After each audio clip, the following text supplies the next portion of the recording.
All right. Good morning. We're here. Thank you for your patience. Alexa, stop. Ew, get it. Okay. Wow. Okay. So this weekend has been insane and lovely all at the same time. And this weather is just, it's very interesting for so deep in spring. Blessed Memorial Day, all. Um, no, it's a day of reverence for those that have given us their all.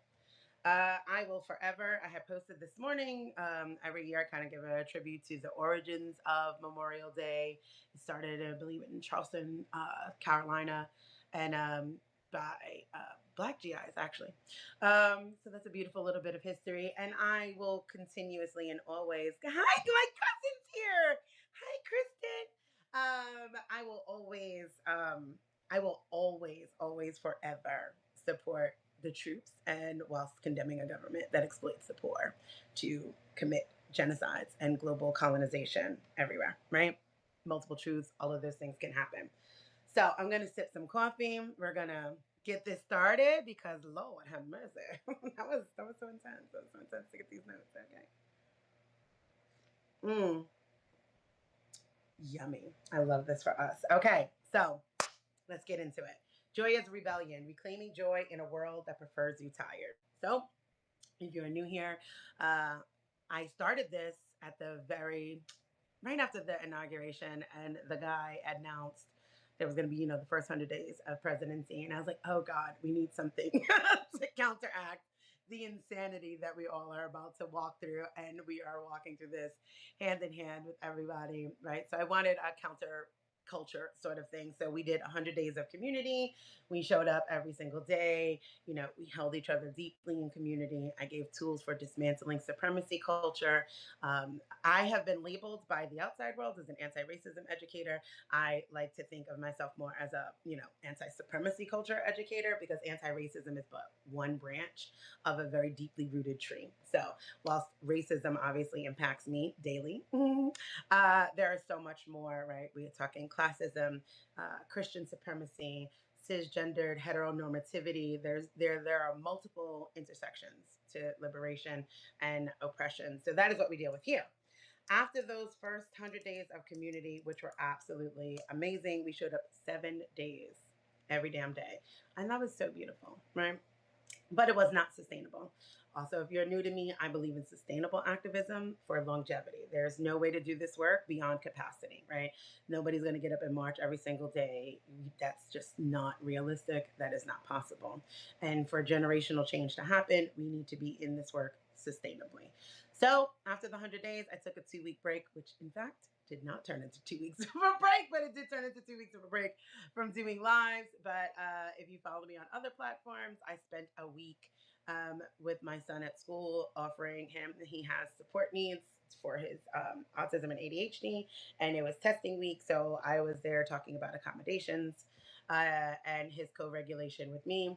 That second week was spent on fighting procedures that went wrong and were leading to his expulsion. So it was not necessarily 2 weeks off for me, but we are back, and now we are here Monday, Wednesdays, and Fridays. So I love this. I love this for us, and I thank you guys for being here and the patience. If you go to the pinned post on my Substack, because this is open on Mondays, there are no barriers. Everybody gets the article. Everybody gets the live.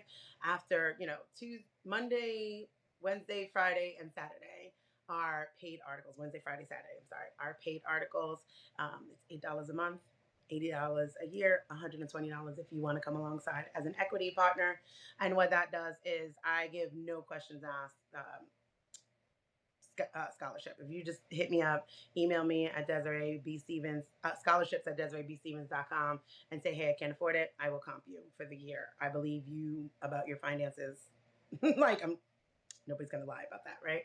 And if they do, much less are lying than the people that actually need access to liberation work, healing work, et cetera, et cetera. So all of that to be said, good morning. I'm Desiree B. Stevens. So today's topic, and this is what I was leading into, is at the pin post of my Substack. You will see every single month what the topic is. And this month of May, we had all of this, and it's an editorial calendar. So you'll see what the podcasts are, what's coming up, and June for the podcast. We will be going into thought terminating cliches because people like that during those 100 days. But today we are discussing joy as rebellion, reclaiming joy in a world that prefers you tired. So I come at liberation work from a healing perspective. I noticed there's so many new people here this morning. This is why I'm going through this. Usually I just like break in. I'm gonna say, hey, Greg. But since there are, I wanted to give you this. So I do 3 talking points with examples, reflections, and then there is a replay that I go into it with a companion article, right? That kind of goes further into the reflections, into the journal prompts, et cetera, et cetera. So again, joy is rebellion. 3 talking points. Talking point 1, tiredness is a tactic of control. Talking point 2, joy is a birthright, not a bonus. We really have to move through that, right? When you see Black activists, liberationists out here talking about joy is rebellion, or, joy is essential to liberation, one, you have to actually be doing the work of liberation in order to celebrate the joy. But it is so necessary, right? Because you would be exhausted and burned out and unable to carry on if you consistently focus on the dredges of society. 3, joy is communal, not capitalist. So let us get into it. Good morning, Emmy, Beverly, Faye, Jenny, Bird, Tiffany, Ariana. Oh my gosh, there's so many. Tiff, Dixie Ann, Janine. Okay. All right, we're into it. Okay. Talking point 1, tiredness is a tactic of control. When you think about systems, how they reward exhaustion, right? It's not that they just exhaust you, they reward exhaustion. Grind culture says you got to earn your joy, right? Those are capitalist mindsets, right? Where everything is earned, nothing is a birthright, you're not worthy of anything unless you work for it, which is an absurd colonist colonial mindset, because it says that even just our existence is not worthy, right? What can we produce in order to have something as simple as a day off, or laughter, joy, things that are inherent rights to our simple existence? Even then, you only get slivers, right? You get vacation days, retail therapy, or treating yourself after you've suffered enough. We talked about this a few weeks back, right? God, Lisa had a great quote, and I can't remember it, but it's in one of those replays, right? Like where basically she was saying that she was no longer tying herself to suffering, right? Your worthiness should no longer be tied to your suffering. That is something that is so real, right? And that comes from a Christian hegemon. You know the word. Like, my brain is just not operating the way I want to, right? It comes from a Christian norm, right? This idea that we should self-flagellate, that we should be constantly whipping ourselves in the state of penance, right? We should suffer to feel joy, right? Like, how much have I endured, and then joy is my reward to that. And I'm saying absolutely not, right? Suffering is not supposed to be a normal part of our existence, and joy actually is, right? Like, to reframe that. So from as an example, I gave that example, and then I said, if joy comes only after suffering, that's not liberation, that's programming. Systems want you tired because tired people don't revolt. Rested, joyful people have vision, right? When you think about, like, again, it feeds into like the thought terminating cliches, right? Like, it's a dog eat dog world, that's how it's always been. Joy comes in the morning, right? That's a very Christian thing, like weeping may endure for a night, but joy comes in the morning. Okay, why am I weeping? For the whole night? Why must I endure this suffering, right? And the way the stories are given to us, it's always about enduring suffering instead of putting joy first. And suffering is something that's going to happen, right? The Buddhists believe that we suffer because of our attachment to things, right? So our attachment to outcomes specifically. So as an example, if you are coming to this and you have a desire, right, to, okay, well, Des is going to give me a checklist to liberation, you're going to suffer because that's not it, right? I'm walking you through how to shift your entire life and have a liberation lens on it, therefore dismantling the systems within you, which will dismantle the systems without. Tiffany said, I never understood that scripture either, right? Because it's literally sanctioning the suffering, right? And I get it, we do. And there is a comfort in that. There's a comfort in knowing that even when we're sad, even when we're downtrodden, there's a morning, there's another side to this, right? That we're going to have joy. So I love that message in it, but that is my interpretation. I do not feel that the indoctrination that is given to us aligns with it, right? It is that we should suffer in order to enjoy, the joy in the morning. And I'm like, I don't want to. And back to like what I was saying, the attachment to outcomes from the Buddhist belief is why we suffer, right? If you are in a relationship and you are attached to the idea that you're going to be engaged and that doesn't happen, that leads to suffering instead of you enjoying the moments that you have with this person. If you are at a job, right, and your attachment is to getting a promotion and that promotion doesn't happen, you get bypassed and somebody else does, you suffer because you are attached to an outcome instead of simply enjoying the work. Do you like what you're doing? Do you like your coworkers? Are you happy with your outcomes? There's a lot of things to celebrate, a lot of joy in between, right? A lot of joy daily, constantly, moment to moment that's happening. And the suffering is pinpointing our joy to the outcome, right? Like, so you will only have joy in this relationship you've been in if you are engaged. What?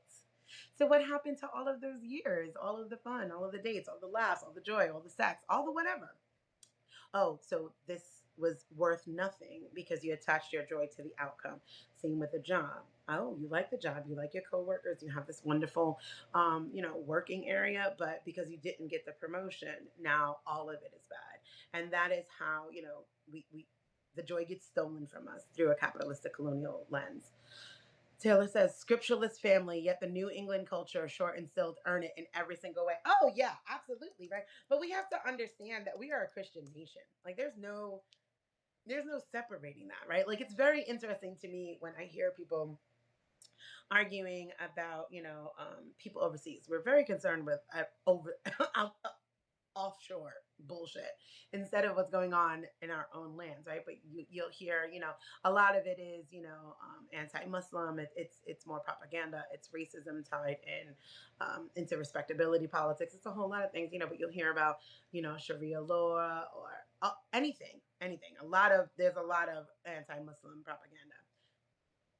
But this is a Christian nation. Like, this is literally a Christian supremacy. All of our laws are literally the 7 years on your credit. As something as so benign is quite literally rooted in the Jubilee. After 7 years, a man owes you no more debt. Wipe their debt clean, right? Like, now we're not following a lot of those rules. I would not be mad at, the government honoring Jubilee. But all of our laws, everything that has been codified is quite literally through Christian indoctrination. This is a Christian nation, right? It's one nation under God. And the God that they were talking about is their Christian God that was created thousands of years ago. So that's a whole other conversation. I will go off on an ADHD tangent. So, as a reflection for this talking point, I ask you to ask yourself, where in my life have I accepted depletion at the cost of being worthy? I will not. I will not. I will simply not run until I can't run anymore, right? That is not it. I've given this example and I consistently use it over and over again, and I want us to embed that in our mind. Liberation is a relay race, right? I will run my portion of the race and then I will pass that baton. Does not mean that you will not get the baton again to run a little bit further and run a little bit further, but you have to rest, right? You have to replenish. You have to sit down, you have to stretch, you got to do some things before you get back out there. You cannot run nonstop. That is an impossible feat. Good morning, Miriam. Lisa says it was Christina. Thank you. I love you guys. See, it was Christina who said, I am over earning my humanity through pain. And I put that into the article. And let me screenshot it because, I'm saving my screenshots to save on social media. That's right. Christina says, I'm over earning humanity through pain. And keep that with you when you're thinking about joy as rebellion. 2, joy is a birthright, not a bonus, right? Simply because you exist, because you are breathing, you are here with us, you have access and the inherent right to joy. As an example, I said, think about Black joy, queer joy, neurodiverse joy, all the joy that exists in spite of erasure. That's not accidental, it's ancestral. Our people have always carved joy out of resistance. The reason why Black joy is something that is so revolutionary and it went over is because in the face of every single oppression that you could find, Black people are line dancing. we are outside. I just bought new fans for the boots on the ground dance, right? That is exceptional. That is an exceptional thing, right? During the month of March, because I get 2 months, and February, I was discussing, Black resistance and Irish resistance and rebellion, right? And even that, like the Irish jig came about, literally the stiff hands and the moving feet is so they couldn't see, but that was joy. That was resilience in the midst of terror. In the midst of terror, people have joy. Systems of whiteness, when they labeled you and stripped you of your cultural knowledge, wisdom, stories, your truth, and just made you one big old conglomerate of white, which is a socioeconomic um, what do I call it? A socioeconomic political stance. It tells you who can make money and who could vote during that time, right? Here on the shores of 1619. Like, oh, we have to separate these people, right? So they stole all of that from you to give you this that you're not even fully benefiting from, which is something you should be rebelling about anyway, but I digress. They took all of that. And so now everything you have, even your human rights, your basic humanity, to joy, to laughter, to rebellion, right? To standing up to powers and saying, no, absolutely not. No. And even in the face of all of this, I'm going to laugh. I'm going to have joy. I'm going to do the things that make me happy. They take that and they want you to exist in underneath these states of control. Sorry. Computer went dead. So I said, joy is not an escape from the work, but it is part of the work. Joy disrupts the narrative that says you must be serious, academic, or exhausted to be doing the work, right? We see this over and over and over again. We only give value when it is written in MLA format, when it is given with citations, right? And that's part of those 15 pillars of supremacy culture. That's worship of the written word. And people's stories and their lived experiences are important. They are valuable.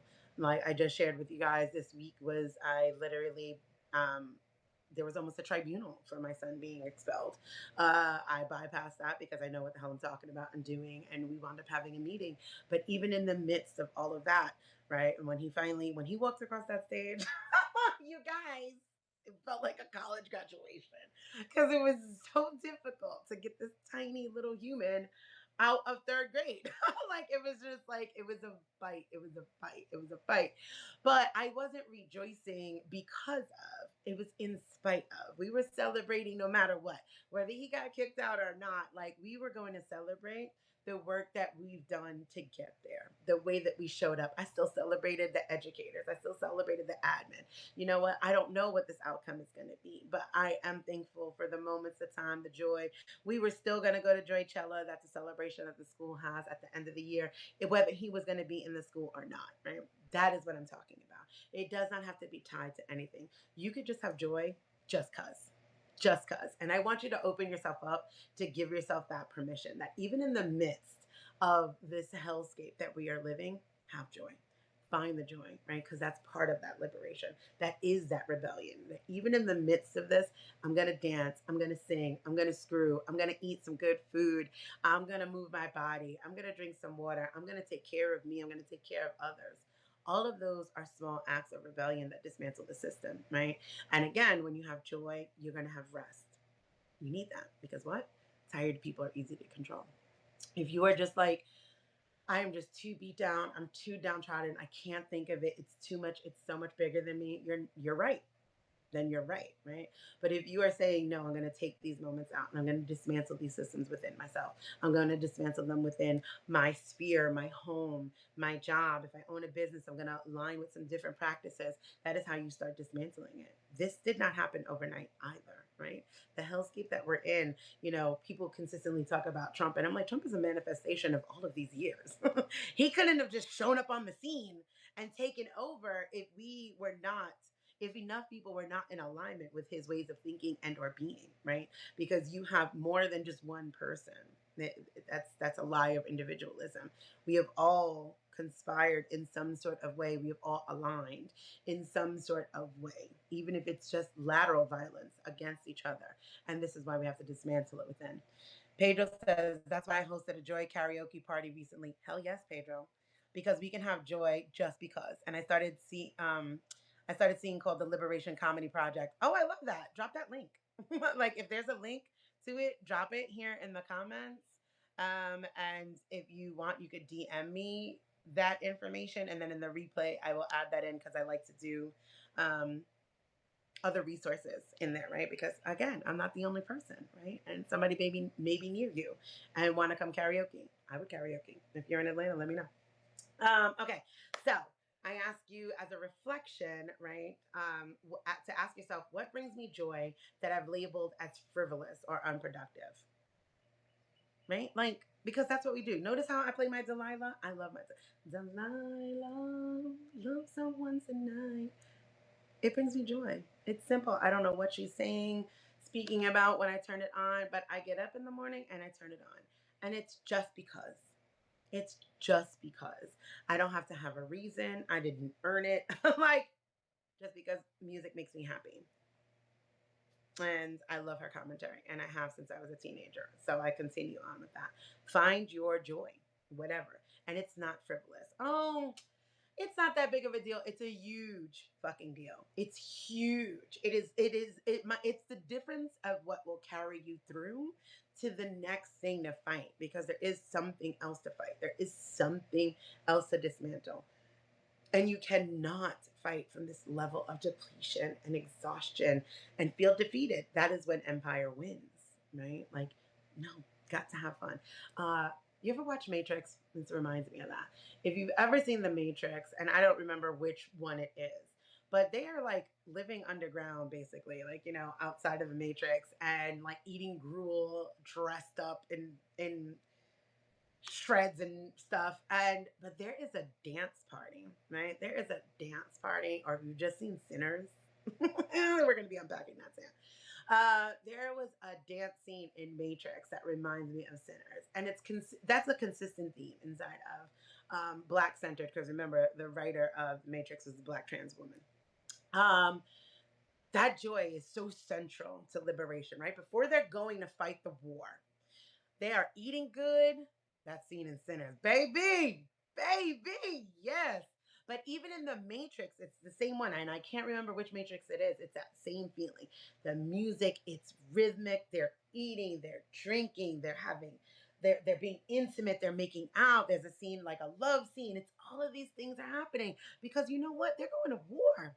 And we're going to celebrate and we're going to have joy for as far as we've come. And hopefully we get to go further. But in this moment, right here, right now, we're going to have joy. Started something called the Liberation Comedy Project. LiberationComedy.org, you guys. If you are interested, just note that. LiberationComedy.org. And let's support Pedro and his joy work and their joy work. I don't know what your pronouns are.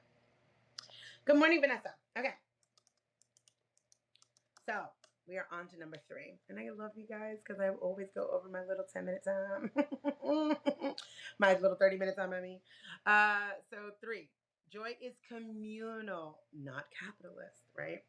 So capitalism tells you to buy joy through things, brands, or an image, right? But real joy is often found when it's free. A laugh with your kid, dancing barefoot, sitting in the sun, potluck joy, right? Like this. Unfortunately, it became a rainy day. My mother-in-law has a pool. We basically lived there for the summer. And I've been doing this since my first kid was like 11 years old. And so that's what we were doing today. We were just going to I text a couple of friends from the kids' school that they play with or that they would like to see outside of school. And I was like, hey, bring a dish, bring your bathing suit. Let's go hang out. That's it. Nothing terribly curated. And we just sit down and we listen to music and we talk shit and we watch our kids laugh and we laugh and we talk. And that's it. Like, we're not getting anything catered. We don't have a $250 balloon arch. I don't need to do all of that, right? Like, we just don't. There's so much joy in simple things, in very, very simple things that we often overlook because we are so inundated with capitalism, right? Constantly. Like, it's not good enough unless we do X, Y, and Z. And I'm like, no, absolutely not. We could find other ways, right? So I said, joy was never meant to be hoarded. It's meant to be practiced, shared, and multiplied. Joy invites others to remember their own humanity. When we're thinking about those 15 pillars of supremacy culture, and I will also add that into there, have the ebook and the infographic. It's pay what you can. But these are essential to understand. So you can start naming the systems that are holding us down together, right? So when you're thinking about it, right, like that power hoarding also comes over there. If I can control when you vacation, when you are you being happy, right? When you eat, all of this is so deeply rooted in power over someone else, right? It's not power with dynamics. It's not a circular, it's not a clansman, it's not a tribal sort of culture. It is having power over. It's those hierarchies that we discuss, right? That exist. And so like even your joy is being capitalized on. Oh, well, it's not going to be as good if you don't have X, Y, and Z. And listen, I love shopping. Like, this is not that, right? But I am saying that you can have an amazing time sharing it with amazing people, opposed to having to buy something, right? Opposed to, you could turn around and say, okay, I love to go get a pedicure. Don't get me wrong. I like to get my nails done, but maybe that's not something that you have access to. Okay, we have a paint party with friends? And each one, when I was younger, we used to do that kind of stuff. Shit, I still do that kind of stuff. But like, we could just like hang out and we have little who has a foot spa, who has this, who has that, and let's take care of each other. And now instead of, so you could see, I'm trying to give a clear example of like capitalist joy and communal joy. Capitalist joy is when I go and get my pedicure. I'm still joyful. I promise you, I love to get my feet done. Communal joy is like we have a polish party, right? Everybody comes over, and it has nothing to do with whether I can afford it or not. It has everything to do with, hey, maybe there's somebody in my crew that really couldn't. But now we're leveling the playing ground, and everybody's getting a pedicure. We're doing it together. We're laughing, we're joking, we're crying, whatever. That is the difference of capitalist joy and communal joy. Unfortunately, they tie those things to poverty and then shame you for being poor in a system that demands people to be poor. It's all twisted, friends. It's all twisted. All right. So those are my 3 talking points for today. And again, I'm thanking you guys so much for sitting with me through the discombobulation this morning. So I want to recap and then open the floor to any questions, conversations, etc., etc. So today's topic is joy as rebellion, reclaiming joy in a world that prefers you tired, right? And the talking points were tiredness is a tactic of control. Joy is a birthright, not a bonus. Joy is communal and not capitalist. And my final thoughts on it, joy has always been a threat to systems of domination because a joyful, rested, well-fed, well-fucked, well-loved person is harder to control, right? So I want this episode to remind you that your joy is not frivolous. It is not extra. It is a form of resistance, especially when the world would rather see you exhausted, compliant, and burnt out. I love you too, Miriam. So let me see. Oh.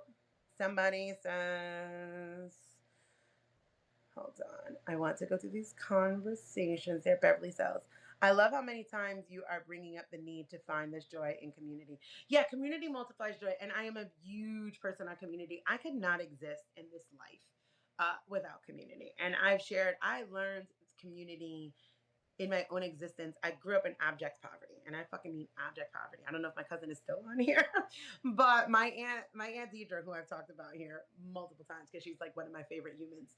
My aunt Deidre is my cousin Kristen's mom, and I grew up in the South Bronx, and they lived in the North Bronx. We're both poor. Don't get this wrong, but like such levels. You ever see those memes that go around, and it's like, what makes you feel like you made it? And me and my cousin have these jokes, like our pop-up pools, right? Like I go to the gas station and fill up my gas. But one of the little things is we had margarine and my aunt had butter. And now that I'm an adult, I refuse to buy margarine. I refuse to buy, and I only eat real butter. But those are little things. But I'm giving you that as an example is because in community, I never was without in abject poverty, right? You grow up in the tenements and buildings and projects or whatever. And it's like, I give this example because it just feels so real. It's like, if I ran out of sugar, somebody in this building that I deal with has sugar. So there was always abundance around me, right? I may not have sugar, but Miss Mary got sugar, or somebody has some type of something for me. And when they don't have beans, I do, and it keeps going, and it's reciprocal, and it's constant. So we never were quote unquote without. I think that is really why. Like when I delve into, so many people will say, "Oh, I grew up poor, but I never knew it." And I'm like, "How the fuck did you not know that you were poor?" Like, how does one not know, right? Like, this is the introspection that how do you not know when you're poor? Well, one, we're consistently isolated very specifically from class systems, right? So it's not like we have access to be in these other neighborhoods, places, spaces that people are living differently. You are quite often surrounded by the people that are, the proximity of your class, of your race, of your religion.